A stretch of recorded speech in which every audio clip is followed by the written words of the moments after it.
fantasy of kind of what these ideal companies look like, but it's getting from point A to point B is really complicated because it's not just the people in our industry that are going to make those changes. That it's going to have to come from leadership, legislation, making sure that that healthcare is available to all. These really, really big changes that are going to have such a positive impact on our society.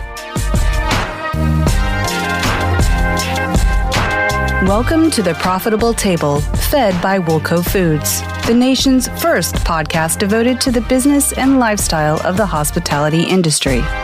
Now, here's your host, Woolco Foods CEO, Stephen Toberoff.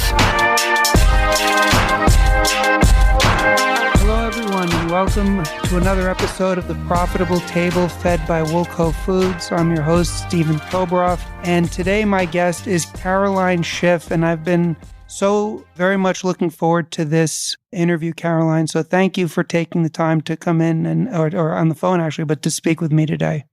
Thank you so much for having me. It's an absolute pleasure. So Caroline, I know right now you're the executive pastry chef at Gage and Tollner. And, I first became aware of you and started following your amazing Instagram account when you posted such kind comments about our drivers. And you've been doing such phenomenal work in the community. I want to get into all of that, but your story is really interesting as I was doing some research leading up to this interview. So would you mind telling us a little bit about sort of how you got into the culinary arts and your journey to where you are now as an executive pastry chef? Yeah, sure. I've been in the industry a bit over a decade now, which is so wild to say because it feels like it's just flown by.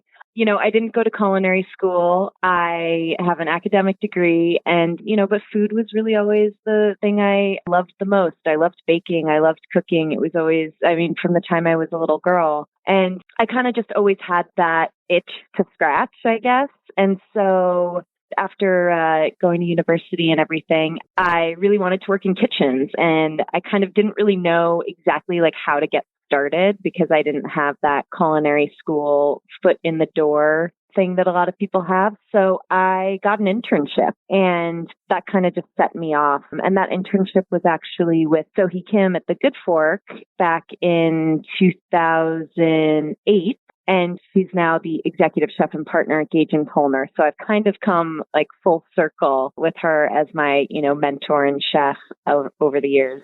That's incredible. And I know that you studied French at St. Andrews. But what I found so compelling and would, like to explore a little further is you obviously have pursued this because you've loved cooking. It's a passion of yours, and that's obvious. What are your thoughts? Because I think it's so terrific that this was a journey that began utilizing the internship route as opposed to the culinary school route. I think that there's so many professions that would benefit from people going the intern route versus taking on a traditional education and looking. One, do you think that's an avenue that's still available to people today? And two, now that you've ascended within this industry and in your career, what are your thoughts about internship versus a culinary education from your perspective now as an executive pastry chef? That's a great question. I think that it's definitely still an avenue that I would encourage a lot of people to pursue. Just make sure if you take an internship, for anybody out there listening who wants to do it, make sure you're getting paid, you're getting treated fairly, you're getting compensated because you are doing work, even if you're at the bottom of the ladder, so to speak. It's a great way to learn. It's a great way to get your foot in the door and also figure out if you like it and you really want to do it before you spend close to six figures, or I don't even know what it costs. I'm going to guess near six figures on culinary school. So I think it's a great way to learn, get your foot in the door, meet chefs, figure out what kind of restaurant you want to work at, and do it with a chef who likes to mentor and likes to teach. I was really lucky to find somebody who loves doing that. But all of that being said, I don't think that culinary school is a bad thing. I think if it's something that you really want to do and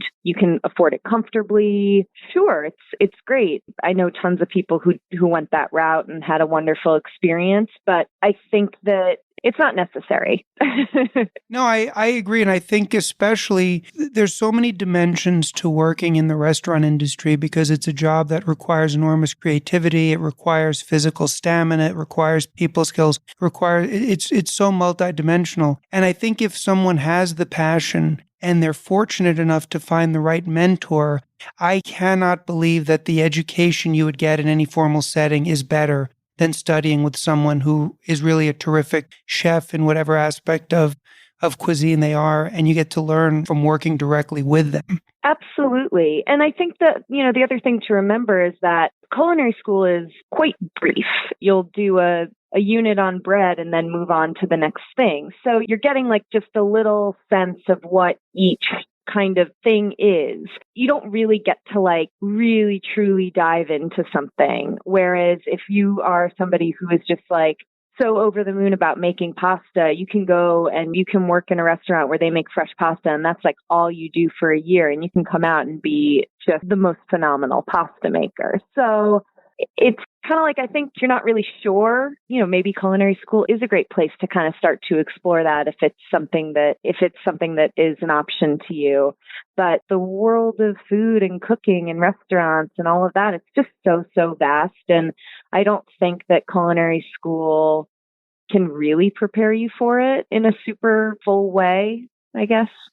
There was something, sort of following up on this as well. I read an interview that you gave in Chef's Role, I believe, and it really sort of dovetails nicely into what we're talking about because the reason I started this podcast was because I wanted to create a podcast where the content was at least partially focused on the sort of business or administrative side of the restaurant and hospitality industry because there's an enormous amount of great content out there on recipes and stuff for foodies, and all of that stuff is incredibly important and enjoyable. But I've seen many people who have a real love and passion for the industry, and they have had a difficult time with the aspects that are required to run the business side of it.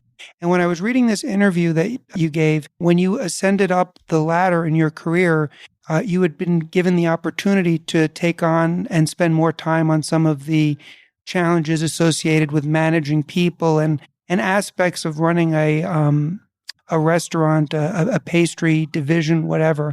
And I was wondering if you'd share with us some of the most important lessons you've learned in that area as well, if that makes sense. Sure. Because I remember reading that. Yeah. Yeah. Well, I mean, and like right now, it's like the hardest time to be in our industry. We all thought it was hard. And now it's like, oh my gosh, it's never been harder. It's so crazy. But that's what I love about your social media. And I do want to, I'm sorry to interrupt you. Like I'm a very positive, upbeat person. And you'll see from interviews that I've done during this, some of my guests have been very positive, and we'll get into our outlook and projections for the future. But what I love about your social media is it really is a breath of fresh air and positivity that's not just focusing on beautiful photos and cuisine, but what you're doing in the community and just every aspect about it, because you're right. I mean, something I've gotten out of this is I've got so much more respect for everyone that we have the pleasure to do business with because of the resiliency and tenacity and humanity that people in this industry are showing. And I didn't mean to interrupt you there, but I did just want to jump in and say that. So no, not at all. I mean, I think this has been like such a challenging time for our industry. And I'll be the first person to admit that like my strengths are not in running a business. My strengths are not in management and operations and all of that. I'm much more of a creative person. I'm much more of a big ideas person and all of that. But you can't just make a living being that as a chef. So I've had the opportunity, and also I've been given the responsibility of learning and having to manage people and doing costing and understanding labor cost, food cost, overhead, all of that. And it's honestly one of the most valuable things that I've learned. And it sounds a little negative, but I have a good point. This industry kind of really on paper, like it doesn't make sense. Your margins aren't very good at all. I mean, you look at a business plan and there's not much return on investment or anything like that. But so what I've learned is kind of that the way it exists is and has been existing is not sustainable. So my takeaway is that we have to start thinking about how we can change it. How can we be more profitable? How can we be more sustainable? How can we offer employees better benefits? How can we make sure that people get a living fair wage, which is, it's not minimum wage. It's certainly not minimum wage in New York. How do we give people better quality of life and still make food that is accessible, affordable, delicious, good quality? I mean, that's a really, really, really big challenge. So I've learned that the numbers are not good, even in good times. Yeah, you're right. It's a very challenging financial setup for restaurants. And I think you're absolutely on point in terms of one of the main areas of thought that's going on right now. From my vantage point, there's no question in my mind that people desperately want to go out and socialize in restaurants and socialize in cafes and resume the aspect of life that enabled them to enjoy those things and other aspects. But I do think it is a time for a rethink about how the restaurant industry can change and address the issues you've brought up. And have you thought of any, now that you've been involved sort of in this challenge and this challenging time, have you come up with anything that you would say would work? I wish I had more concrete answers. I have the fantasy of kind of what these ideal companies look like, but it's getting from point A to point B is really complicated because it's not just the people in our industry that are going to make those changes. That it's going to have to come from leadership, legislation, making sure that that healthcare is available to all. These really, really big changes that are going to have such a positive impact on our society. We need cooperation and partnership and understanding from those people in government, both local and on a federal level. But I think that throughout COVID, the thing that was just so shocking to me, it wasn't shocking, but at the same time, I woke up the day after we, got word that we had to shut down, and we kind of, packed up the walk-ins at the restaurant and we cleaned and everybody left. And we all knew sort of, okay, this isn't good. Everybody's going to get laid off. We all knew, this is not a good sign. This was the day before our grand opening, by the way. I woke up the next morning and I was in such shock because I'm talking to colleagues, I'm talking to friends, and overnight, so many people were left with absolutely nothing. And I don't think that any other industry really experienced that. Possibly people who do domestic work, people who watch children, caretakers, those kind of professions as well. But it was absolutely shocking to understand that so many people who I work with and people in my industry were left without savings, without health care, without any kind of cushion, without next month's rent. Just mind-blowing. And that should tell you so much about the state of our industry and what needs to change, that if you lose your job, the next day you have nothing unless you are a person of privilege. You said that so well, Caroline, and I read an article. I mean, I can relate to what you're saying. I mean, it was such a quick transition because the week before the shutdown, and as you remember, there was incremental diminution in how much capacity restaurants could hold and all that. But literally the week before the shutdown, we had generated more gross profit than the same week the year before, even with the incremental stuff. It was miraculous. And the next week, it was like sales were literally down 82% overnight. I'd never... we've been through the crisis of 2008. We've been through 9/11. We'd been through Sandy. There was nothing like this. But more direct to your point, I read an article in Eater, which was really devastating, that you have people who had been working in restaurants and are now homeless and sleeping in parks. They're not getting any of the government benefits. And I think you're absolutely right. And, talk about government response. I do think that there's been a level of insensitivity on the part of the mayor. He said something yesterday that I thought was very much tone deaf, and he's changed it, which is that he was positioning it like, well, people that have the means can eat out and it's a luxury, but they'll get over it. And I'm paraphrasing here, but there was such insensitivity to the literally thousands of people that are working to send money home or that are living paycheck to paycheck. And you're right, it was devastating. And I think it was just such a myopic and insensitive or foolish characterization of this industry and what it does. Yeah. And I mean, Restaurants, I think when we talk to friends and family throughout quarantine and COVID, people are like, oh, I can't wait to go out again. I can't wait to go just like sit at a bar with a friend again, and all of that stuff. It's like, that's what we provide. We provide this amazing experience that feeds you, it nourishes you, it's delicious. It's like a social thing. It's so part of the fabric of society. And then when something like COVID happens, which was beyond even my wildest nightmare, we were completely just thrown out. I mean, some people I work with were just, some of my community, my professional community, it's absolutely devastating to see what they've been going through. No question about it. And there are people who have been institutions in neighborhoods that were line cooks at diners, or pick any position you want in any restaurant in any neighborhood, and the damage that's been inflicted. And again, I have to circle back to it because it is my vantage point. The absolute indifference and insensitivity on the part of local government. I interviewed Remy, and I'm not a political person, and I don't mean to be political, but I did an earlier interview with Remy Labat. This was way back in March or April. And at that point, it wasn't even on the radar what was happening in the hospitality industry in New York. The only person there was some mentioning of it at the federal level. And I think that's really unfortunate because, you make a great point in terms of the fabric of life in New York City and the five boroughs. But I don't think people really appreciate the quality of the people that work in these establishments and what they do on a daily basis and how integral they are and how much they depend every week on that paycheck, and to just have it disappear overnight. And you're right. For so many, there was no safety net. I think there needs to be a much broader conversation about the whole thing where it's all looked at.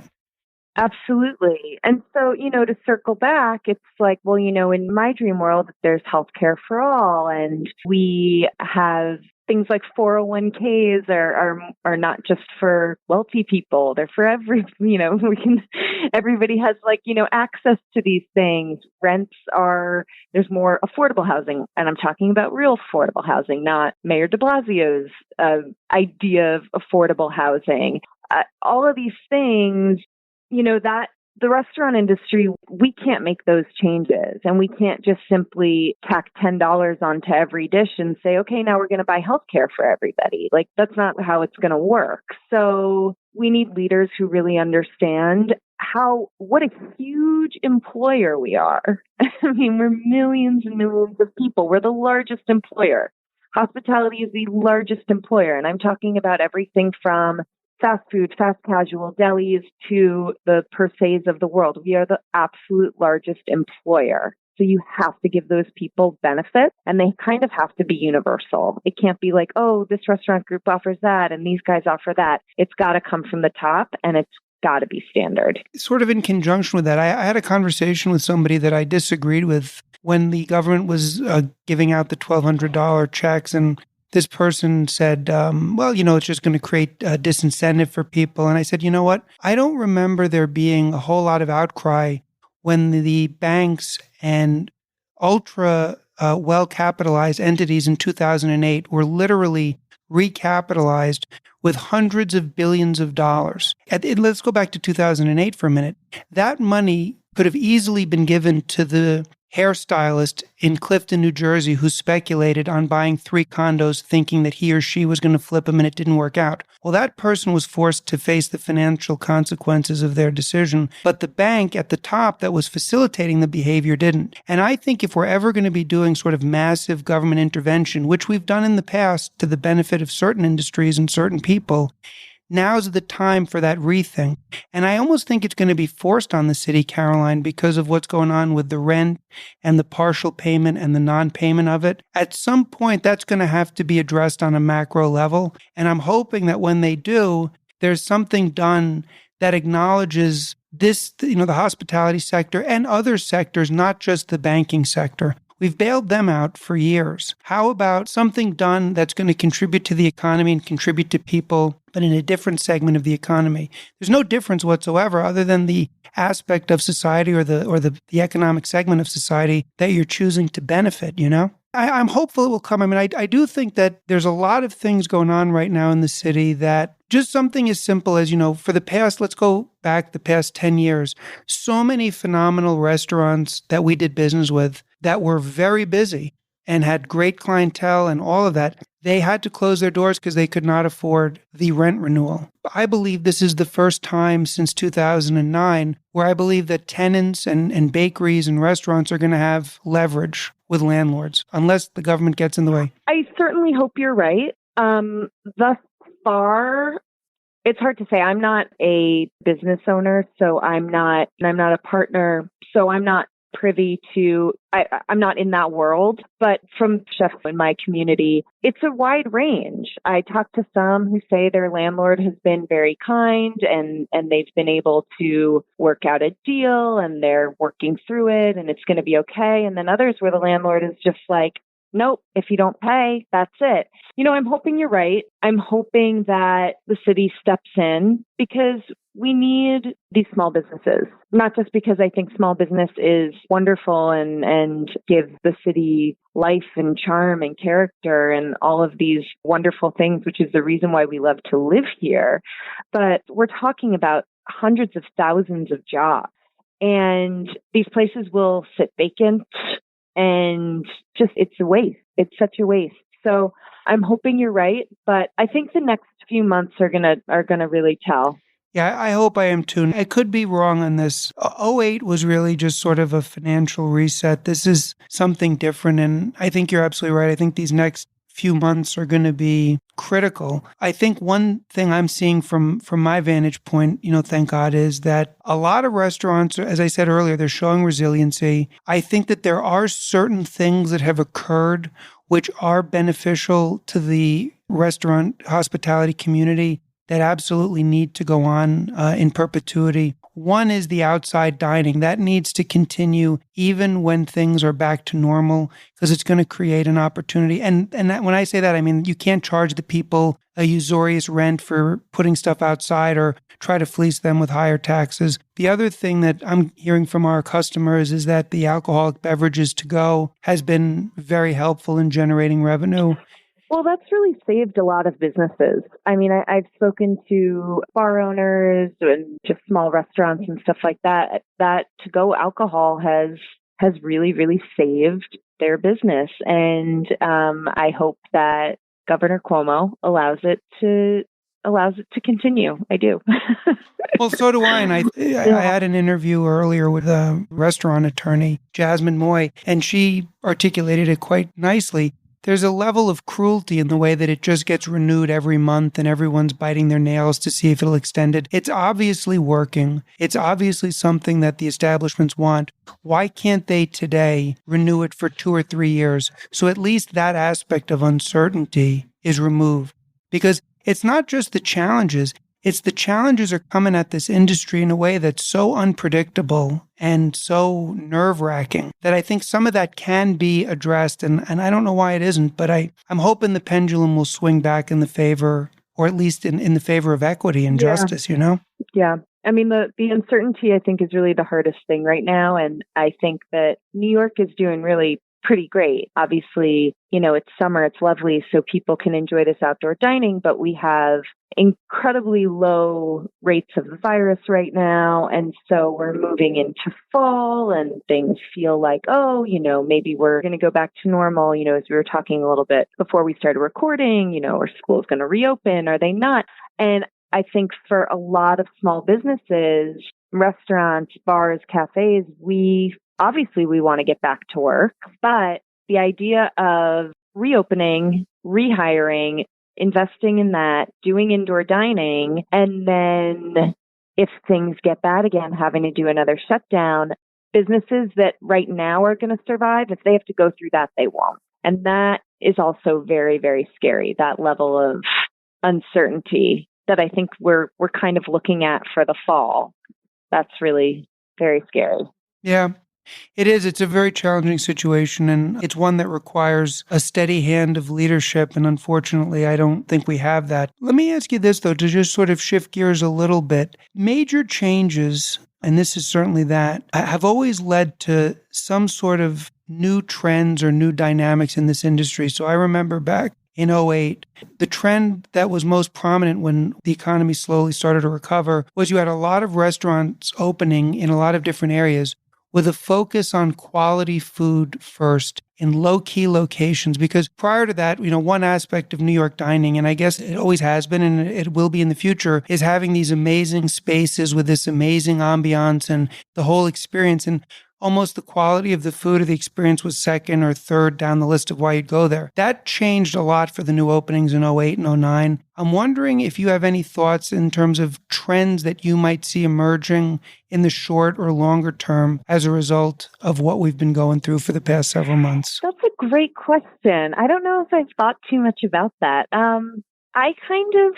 feel I think it would be really nice to just sort of have and this does exist now, but kind of thinking back to 2008, that's when I just started in restaurants in 2008. So I look back on that period. I mean, I know it was financially very stressful for a lot of people, but I got a job as a line cook and I was like, this is great. Like, I'm totally in love with this like crazy world I've stepped into. Those sort of mom and pop restaurants that were kind of opening up in these areas of Brooklyn where there wasn't like too much kind of going on yet, like the Good Fork, they were pioneers down in Red Hook where I worked. I remember when Roberta's first opened up in Bushwick. And that was just like an enclave for artists to meet up after they were like in their studios all day. Those things don't exist anymore in that sense. And I wonder and sort of hope that with maybe rents coming down a bit, maybe like a bit of humbleness coming back to New York in a way, if there's sort of maybe a return of creatives because the city becomes a little bit more affordable. And then we sort of see, again, these small businesses popping up a bit where they don't have to pay $20,000 in rent. Maybe they can find spots for $3,000 a month and they can open a cute little space and have it be profitable.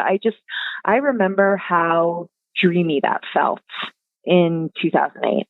And walking into these little places that had 30 seats and it's run by like 6 people and the owners are part of the operation and the investors are some friends. And like, that kind of business, like leading up to COVID, like that, you couldn't do that anymore in the city and just make like good, simple, everyday food that people really, really love. There would be something really nice about sort of returning to that and kind of grounding ourselves again in what it means to just make food for our community, make food for our neighbors. I mean, that's why I do this, because I just love to cook for people that I love, and that's it.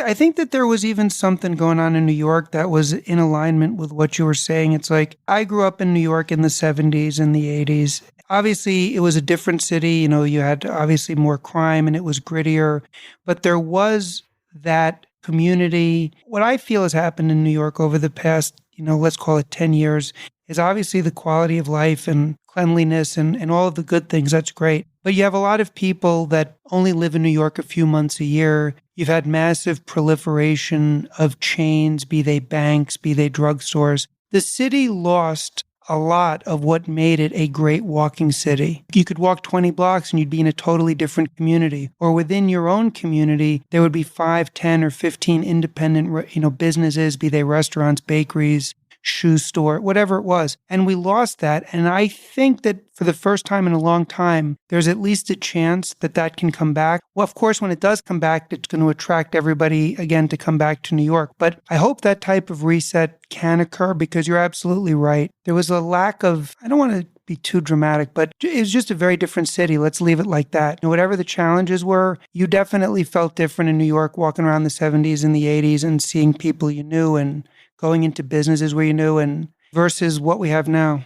Yeah. And I mean, like back in, 2008, and I use the Good Fork as an example because in Red Hook at the time, there really wasn't much else down there. And it was this quiet, I still love Red Hook. I think it's such a great neighborhood, but it was a pretty quiet neighborhood.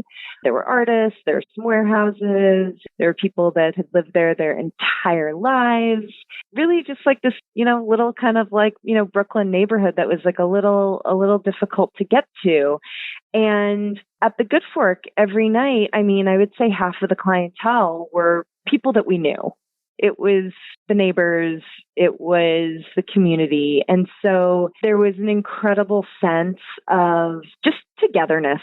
It's been a long time since I've experienced that in New York, but it has been a silver lining of the pandemic, is this sense of knowing our neighbors and taking care of each other and just kind of like coming together a bit.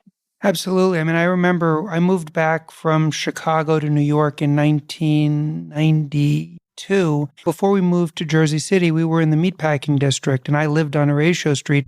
And at that moment in time, 92, 93, in the meatpacking district, you had an independent coffee house, you had garages, you actually had the meat market there. And so I saw that neighborhood change very quickly. You had Florent there, a great restaurant. And, I think your point's well taken. I think that this has really brought people back to what's elemental and what's important. And hopefully that aspect of this will not dissipate because it's so important. And bakeries and pastries and restaurants, such a crucial part of it, in New York. Now, one thing I did read about you, I just have to touch on this because I'm into it as well. I saw that you're a runner. I love running too. I've had the chance to run the New York City Marathon a few times, but what's it been? And it must be, because I've seen some videos on YouTube when things were very quiet. If you've been running, I mean, what was it like running in New York? Was it a very different experience, obviously, not when things were much quieter and emptied out? Yeah, right in the beginning of like the first few weeks of quarantine, I didn't want to go out and run at all. I was too just freaked out and emotional. I couldn't even wrap my head around leaving the house. And then once I kind of started to feel okay, I can go early and people won't be out and I can be socially distant and everything. So I did start to venture out, and now I'm kind of back into my routine now that being outside we understand that being outside, activities outside are relatively safe. It was pretty weird in the beginning because it was just so quiet. You really wouldn't see a lot of people, and I run with a mask, so that's also just difficult. You don't get the same airflow that you would normally get. But it's been kind of an interesting way as well to sort of see the city come back to life, because I go out a few times a week and I mix up my route all the time. So it's, whichever direction I feel like going in. Sometimes I go over the bridge into Manhattan. In the beginning, I ran over and I went to Chinatown, and it was really, really desolate. And then more recently, going back over the Manhattan Bridge, there's a lot more life coming back. So it's been interesting to see sort of what businesses started to reopen and everything. But yeah, running has kind of been definitely something that's helped me get through this whole thing. Me too. There's nothing like running in New York. I remember before I moved from New York to the suburbs, I loaded up my iPod with a mixtape of all these Zeppelin songs. I was living downtown at the time, and I ran all over the place, and I can still remember that run, and that's sort of what led me to think of the question. So for our listeners that don't know, Gage and Tolner is one of the most historic restaurants in New York City. And I know that you guys are going to be getting ready to open up very soon. What should we look for